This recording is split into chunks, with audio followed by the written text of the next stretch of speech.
पहिल्यापेक्षा आता 50% मार्केट चाललंय। पहिलं जसं चालायचं तसं नाही चालत मार्केट।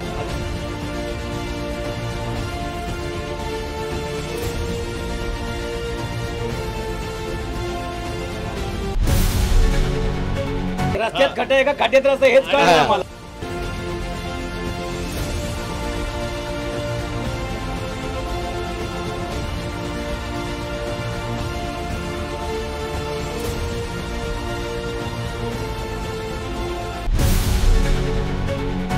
पाच उमेदवार आहेत, 5-6 उमेदवार आहेत, मार्केट पडायला आले, त्याच्या कोणी बघत नाही।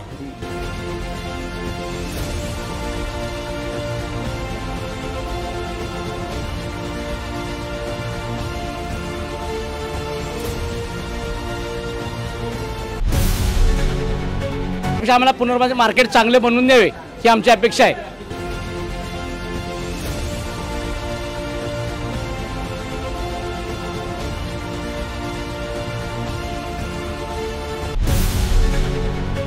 आवक बाहेर जाते डायरेक्ट परस्पर, त्या गाड्या आतमध्ये आल्या तर आमचे म्हणजे पगार वाढतील। सध्या विधानसभा निवडणुकीच्या पार्श्वभूमीवर राज्यभर प्रचाराची रणधुमाळी सुरू आहे। तशीच परिस्थिती मुंबई एपीएमसी मार्केटमध्ये देखील पाहायला मिळत आहे।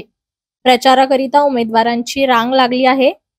मुंबई एपीएमसी मध्ये ऐरोली व बेलापूर असे 2 मतदारसंघ येतात। यातील महाविकास आघाडी व महायुतीच्या उमेदवारांबद्दल बाजार घटकांनी काय प्रतिक्रिया दिली आहे पाहूयात या रिपोर्टमध्ये। पहिल्यापेक्षा आता 50% मार्केट चाललंय। पहिलं जसं चालायचं तसं नाही चालत मार्केट। तुमच्या मार्केटची समस्या काय? रस्त्यात खड्डे आहे का खड्ड्यात रस्ता हेच कळलं नाही आम्हाला। नक्की बरोबर आहे का? आता मार्केट पुनर्बांधणीचं काम चालू आहे। मार्केटच्या अपेक्षा आम्हाला पुनर्बांधणी मार्केट चांगले बनवून द्यावे ही आमची अपेक्षा आहे। इथं खंत आहे इथं, कारण की सगळ्या पक्षांच्या इथं मार्केट पडले, ह्याचीच खंत आहे। मी करू का तू करू हेच चाललेलं इथं आहे। हे म्हणतो माझ्या हातानं झालं पाहिजे, ते म्हणतो माझ्या हातानं झालं पाहिजे, हे श्रेय लढाई चालू आहे सध्या इथं। 5 उमेदवार आहेत, 5-6 उमेदवार आहेत, मार्केट पडायला आले, त्याच्या कोणी बघत नाही। जो ते उमेदवार येतो तो त्यात स्वतःचं बघतोय, मार्केटचा कोणी विचार करत नाही। आता हे बघायला तर मार्केट पडायला आले, एक कामगाराचा जीव धोक्यामध्ये आहे, त्याच्याकडे कोणी लक्ष देत नाही। फक्त आपली कशी पोळी भाजल एवढंच त्यांचं चाललंय उमेदवाराचं।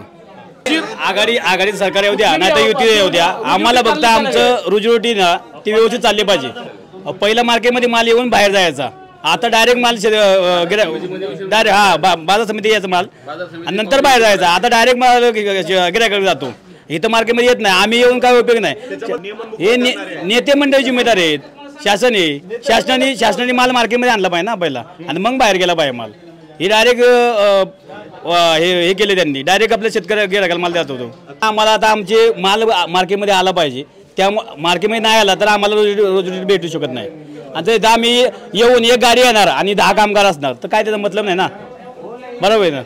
पगार आता किती आहे? आता 10-12 हजार पगार आहे आम्हाला।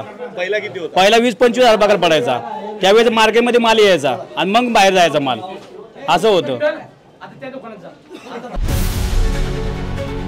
मार्केटचे म्हणजे जे आवक बाहेर जाते डायरेक्ट परस्पर, त्या गाड्या आतमध्ये आल्या तर आमचे म्हणजे पगार वाढतील, आमची म्हणजे पोटं भरतील। नेते येतात, भेटून जातात। आमचा पुनर्बांधणीचा सवाल आहे, ते काही कोणी सॉल्व्ह करत नाही। आमचा पुनर्बांधणीचाच प्रश्न आहे, तोच 20 वर्षापासून प्रलंबित आहे। स्पर्धा भरपूर आहे ना, आता अपक्ष आमदार आहेत, 2 BJP वाले आहेत, राष्ट्रवादीवाले आहेत, मनसेवाले आहेत, तर लोक कोणाला कौल देतात। विकास करणाऱ्यांनी विकास का नाही केला एवढे वर्ष? विकास करणार होते तुम्ही, मग एवढे वर्ष का नाही केला विकास? का नाही मार्केटची पुनर्बांधणी घातला? सध्या हे लॉकडाऊन पासून काम कमी झालेलं आहे, काम वाढलं पाहिजे, गाड्या बाजारात आल्या पाहिजेत, बाजारात आवक आली तर आमचा पगार वाढणार। सर्व व्यवस्थित सुरळीत चालू आहे। 50% काम कमी झालेलं आहे।